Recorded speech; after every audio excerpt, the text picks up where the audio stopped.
Good morning everyone. आज हम पढ़ेंगे क्लास 1 में हिंदी व्याकरण और हमारा पाठ है 4 मात्रा और शब्द। बच्चों, आज हम लोग मात्रा और शब्द पढ़ने जा रहे हैं।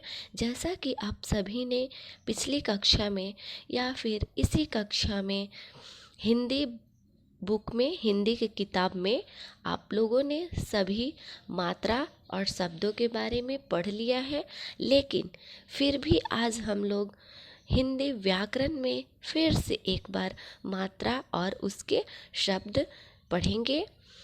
चलिए, इसमें हम देखेंगे कि मात्राएं शब्द में कहाँ लगाई जाती हैं, मात्राएं कहाँ लगाए जाते हैं, उसके बारे में हम लोग पढ़ेंगे।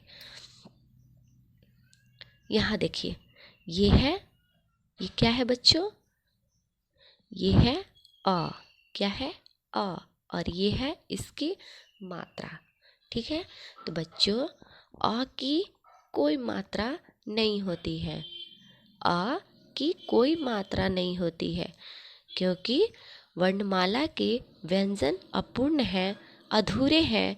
इसलिए इन्हें पूरा करने के लिए अ का प्रयोग किया जाता है। जैसे क, जैसे एक उदाहरण मैं आपको देकर समझा रही हूँ। क, ठीक है, जब हम इसको तोड़ेंगे, ये अधूरा है। ये जो क है अधूरा है। आप इसे तोड़ करके देख सकते हैं। ये देखिए, क मतलब ये आधा है। इसे पूरा करने के लिए हम अ को इसके साथ जोड़ करके फिर हम पूरा क बनाते हैं। ठीक है, अगर हम इस क को तोड़े तो ऐसे आया, क आधा हो जाता है। जब तक इसमें अ नहीं जुड़ेगा तब तक हम इसे पूरा क नहीं पढ़ सकते हैं।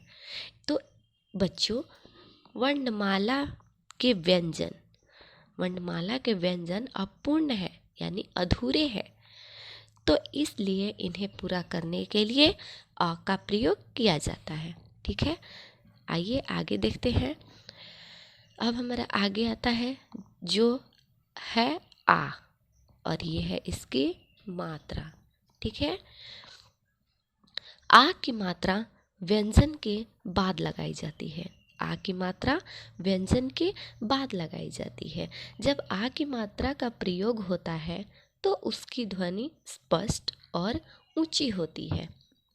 जैसे क में हमने आ की मात्रा लगाया तो क्या हो गया? का। क्या हुआ? का। इसको बोलते समय मुंह हमारा बहुत ज़्यादा ही खुल रहा है और इसकी ध्वनि जो है लंबी ऊंची आवाज़ में हम लोग बोल रहे हैं, ऊंचे स्वर में बोल रहे हैं, का, है ना। तो यह हमेशा व्यंजन के बाद लगाई जाती है। अब हमारा 3rd नंबर आता है जो है छोटी ई, और ये है इसकी मात्रा। ठीक है, छोटी ई की मात्रा व्यंजन के बाद छोटी ई की मात्रा हमेशा व्यंजन के पहले लगाई जाती है। ठीक है, और जब यह व्यंजन के पहले लगती है तो इसका उच्चारण धीमे स्वर में किया जाता है। जैसे हमने अभी लिखा, यहाँ क में ये छोटी ई की मात्रा लगा दिए इधर पहले, तो हो गया की। इसको धीमे स्वर में बोलेंगे और जल्दी में बोलेंगे, की। फिर से एक बार, की। हाँ, इस टाइप से इसको पढ़ते हैं। आगे हमारा आता है जो है बड़ी ई। क्या है? बड़ी ई। ठीक है, तो बच्चों, जिसे हम लोग इसे दीर्घ ई भी बोलते हैं, और ये इसकी मात्रा। बच्चों, ये दीर्घ ई है और इसकी मात्रा हमेशा व्यंजन के बाद लगाई जाती है। और जब यह व्यंजन के साथ आती है, यानी व्यंजन के साथ जब इसकी मात्रा लगती है तो व्यंजन का उच्चारण लंबा और तेज हो जाता है। जैसे क में लगाया बड़ी ई की मात्रा या दीर्घ ई की मात्रा तो हो गया की। हमने इसको कैसे पढ़ा था? इसको हमने जब इधर से लगाया था छोटी की मात्रा, तो इसको हमने पढ़ा था की, मतलब इसको जल्दी में पढ़े थे। जब यह दीर्घ ई की मात्रा हमने क में लगाया, तो अब हम पढ़ेंगे इसे की, थोड़ा दबाव डालकर पढ़ेंगे, है ना, और लंबे स्वर में पढ़ेंगे। क्लियर? आइए आगे देखते हैं। अब हमारा आगे आता है जो है छोटा ऊ, जिसे कि ह्रस्व ऊ भी बोलते हैं, और ये है इसकी मात्रा।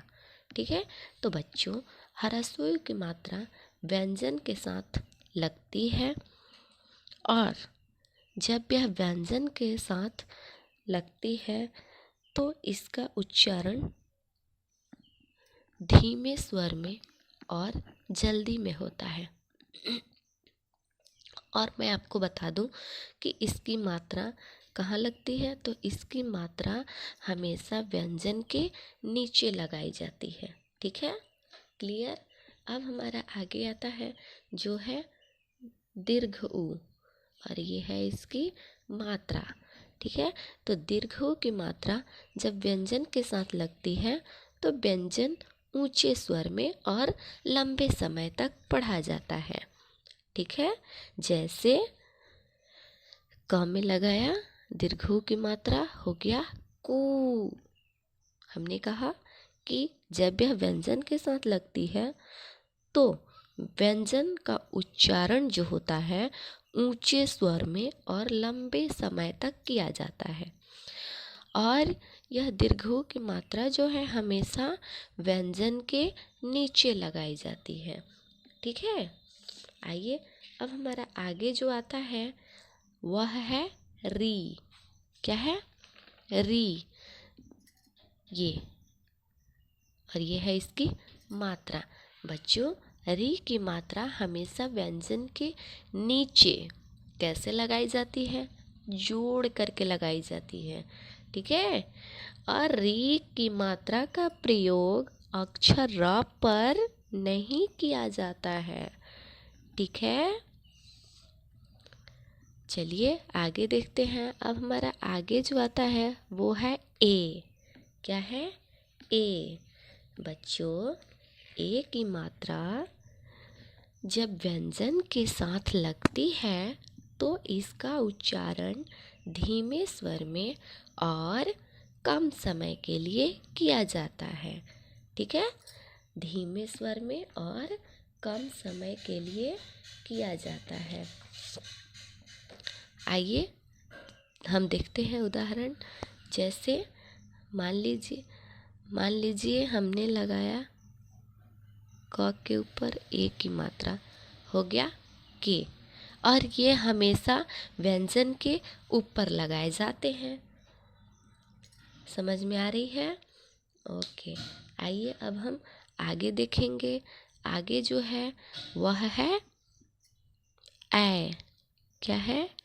ए। बच्चों ए की मात्रा हमेशा व्यंजन के ऊपर ही लगाई जाती है। ठीक है, और इसका उच्चारण लंबी ध्वनि में किया जाता है। जब यह ए की मात्रा व्यंजन के ऊपर लगती है, जैसे रुक जाइए मैं आपको बता रही हूँ। जैसे हमने यहाँ लगाया क के ऊपर ये ए की मात्रा, तो इसका उच्चारण लंबी ध्वनि में पढ़ेंगे। कै, बोलिए कै, कै, ऐ, है ना। इसको बोलते समय हमारा ध्वनि जो है लंबे ध्वनि में खींच रही है, लंबी ध्वनि में हम इसे बोल रहे हैं। अब आगे आता है जो है ओ, और ये है इसकी मात्रा।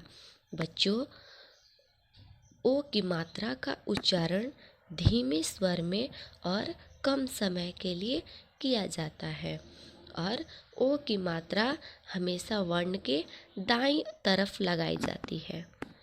ठीक है, यह जो ओ की मात्रा है यह हमेशा किसी भी वर्ण के दाहिने साइड में लगती है। जैसे देखिए यहाँ क लिखा, और ये है इसकी ओ की मात्रा, तो ये हो गया को। ठीक है, ये हो गया को। और इसका जब उच्चारण हम करेंगे तो धीमे स्वर में और कम समय के लिए करेंगे। ठीक है, अब आगे आता है जो है औ, और ये है इसकी मात्रा।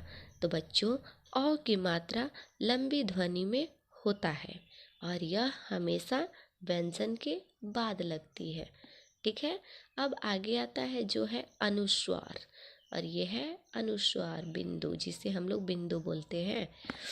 तो बच्चों, अनुस्वार व्यंजन के ऊपर लगाया जाता है और इसका उच्चारण छोटी ध्वनि में किया जाता है।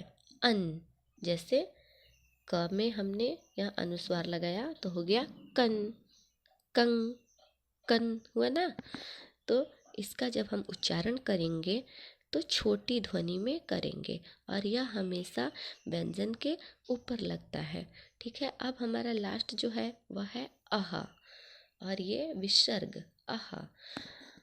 अह व्यंजन के बाद लगाया जाता है। इसमें ह का स्वर निहित होता है। ठीक है, अह जो है यह हमेशा व्यंजन के बाद लगाया जाता है और इसमें जो ह है, ह का स्वर है वह निहित होता है और इसे हम विसर्ग कहते हैं। इसे क्या कहते हैं? विसर्ग भी कहते हैं। जैसे हमने बोला आहा, आहा, तो इसमें ह आ रहा है ना। तो बच्चों, मुझे उम्मीद है कि आपको इतना समझ में आ गई होगी। तो चलिए अब आप इसे यहाँ देख करके यहाँ फिर ये नीचे इसकी मात्रा को लिखना है। ठीक है, अब आगे देखते हैं। आओ खेल खेल में मात्राओं को सही जगह पर पहुँचाए। ठीक है, यहाँ खेल खेल में मात्रा को सही जगह पर पहुँचाना है। जैसे ये है अ, अब आप इसमें देखिए कि अ की मात्रा कहाँ है। ये है, तो हम लोग यहाँ अ की मात्रा लगाएंगे। ये है आ, इसमें देख के बताइए कि आ की मात्रा कहाँ है। यहाँ है, तो हम लोग यहाँ लगाएंगे आ। ठीक है, ये है छोटी ई, इसमें देखिए छोटी ई की मात्रा कहाँ है, तो ये है, तो हम लोग यहाँ लगाएंगे छोटी ई की मात्रा। बच्चों, इसी प्रकार से आपको सभी मात्राओं को सही जगह पर लिखने हैं। ओके, आगे देखते हैं। आगे है कि कौन सी मात्रा कहाँ लगती है। तो यहाँ बताया गया है वर्ण के आगे लगती है ये आ की मात्रा, दीर्घई की मात्रा, ओ की मात्रा और औ की मात्रा। ये सभी जो है वर्ण के इधर आगे लगती है। ठीक है, ये वर्ण है और इसके आगे इधर इस साइड में लगती है ये मात्रा है। आइए सेकंड नंबर में देखते हैं वर्ण के ऊपर कौन सी मात्रा लगती है। तो वर्ण के ऊपर लगती है ए की मात्रा, ऐ की मात्रा, अनुस्वार, चंद्रबिंदु, स्वनम। ठीक है, ये सभी मात्राएं जो है वर्ण के ऊपर लगती है। थर्ड नंबर देखते हैं, वर्ण के नीचे लगती है ह्रस्व ऊ की मात्रा, दीर्घ ऊ की मात्रा, री की मात्रा। ठीक है, अब 4 नंबर देखेंगे, वर्ण के पहले सिर्फ यही एक एकल मात्राएं हैं जो है छोटी ई की मात्रा। यह सिंगल अकेले जो है यही एक लगती है वर्ण के पहले। ठीक है, आइए आगे देखते हैं। अब हमारा आगे आता है जो है क दिया हुआ है। अब इस क के ऊपर आपको सभी मात्राओं को लगा करके और 12 खड़ी लिखने हैं। ठीक है, देखिए क की तो कोई मात्रा नहीं होती आ की। अब हमने क में आ की मात्रा लगाया का, क में छोटी की मात्रा लगाया की, क में बड़ी की मात्रा लगाया की, क में छोटा ऊ की मात्रा लगाया कु, क में बड़ा ऊ की मात्रा लगाया कु। इसी प्रकार से यहाँ हम सभी अह तक की मात्राएं लगाई है। तो ये बन गया अब हमारा 12 खड़ी। ठीक है, आगे देखते हैं। आगे है कि च। अब देखिए ऊपर में मात्रा लगा करके आपको एक ठो बताया गया था। अब आपको यहाँ च दिया है और इस सभी च के ऊपर आपको अह तक की मात्राएं लगानी है और यहाँ 12 खड़ी च का बनाना है। इसी प्रकार से जैसे च का लिखेंगे इसी प्रकार से म का भी लिखेंगे। ठीक है, एक मैं आपको बता दे रही हूँ। ये देखिए च है, च में हमने च की तो कोई मात्रा नहीं अ की कोई मात्रा नहीं होती है, तो ये च जो है ऐसे ही रहेगा। आप देखिए यहाँ च में आप आ की मात्रा लगाएंगे चा, च में छोटी की मात्रा ची, च में बड़ी की मात्रा ची, च में छोटा ऊ की मात्रा चू, च में में बड़ा ऊ की मात्रा चू, इस प्रकार से आपको सभी मात्राएं लगाने हैं इसमें भी। क्लियर, इतना कर लीजिएगा। आगे देखते हैं। हाथी दादा पानी के साथ साथ भरकर लाए जो मात्राएं सूंड में, इन मात्राओं को पहचानो और शब्द में सही जगह पर लगाओ। ये देखिए, ये जो हाथी दादा है ना, ये अपनी सूंड में इन सभी मात्राओं को भर करके लाए हैं और नीचे हमारे कुछ शब्द दिए हैं, उन सभी शब्दों पर ये मात्राएं लगानी है। जैसे दिया हुआ है फल, फल। अब फल दिया हुआ है, आपको मात्रा लगानी है, तो मात्रा लगाएंगे तो फ में लगाएंगे हमने ये मात्रा, यहाँ दीर्घऊ यानी बड़ा ऊ की मात्रा, तो हो गया फूल। इसी प्रकार से चढ़िया दिया हुआ है तो च में लगाएंगे छोटी की मात्रा, हो गया ची। फिर ड़ में भी लगाएंगे यही मात्रा, हो गया ड़ी। और या में लगाएंगे आ की मात्रा, तो हो गया चिड़िया। च में दीर्घऊ की मात्रा चू, ह में हा की मात्रा लगा हुआ है तो हो गया चूहा। इसी प्रकार से आपको यहाँ सभी मात्राएं को इसमें से ढूंढ करके और लगाने हैं। ओके, अब देखिए आगे आता है बिंदु चंद्र बिंदु चंद्र वाले शब्द। देखिए ये है बिंदु जिसे अनुस्वार भी बोलते हैं, ये है चंद्र बिंदु जो कि चांद के समान ऐसे रहता है ना, चांद बना करके और उसके ऊपर एक बिंदु, इसे चंद्र बिंदु कहा जाता है। और ये है चंद्र वाले शब्द जो कि यह सिर्फ चांद के समान रहेंगे और यह अंग्रेजी के शब्दों में, इंग्लिश वाले शब्दों में इनका प्रयोग किया जाता है। जैसे देखिए कॉलेज, का ले ज, ये हो गया। अब हम इस मात्रा को यहाँ लगाएंगे तो हो गया कॉलेज। और एक उदाहरण ऑफिस, ऑफिस, ये जो है आपका इंग्लिश वर्ड है, इंग्लिश शब्द है, ये इसमें हम ये मात्रा लगा दिए तो हो गया ऑफिस, है ना। देखिए यहाँ कुछ उदाहरण दिए हैं, चलिए देखते हैं। देखिए यहाँ दिया हुआ है अंगूर, आ में कौन मात्रा लगा हुआ है, अनुस्वार, तो हो गया अंगूर। इसी को देख करके आपको यहाँ लिखना है अंगूर। रंग, यहाँ रंग, यहाँ देखिए बंदर, तो यहाँ भी बंदर।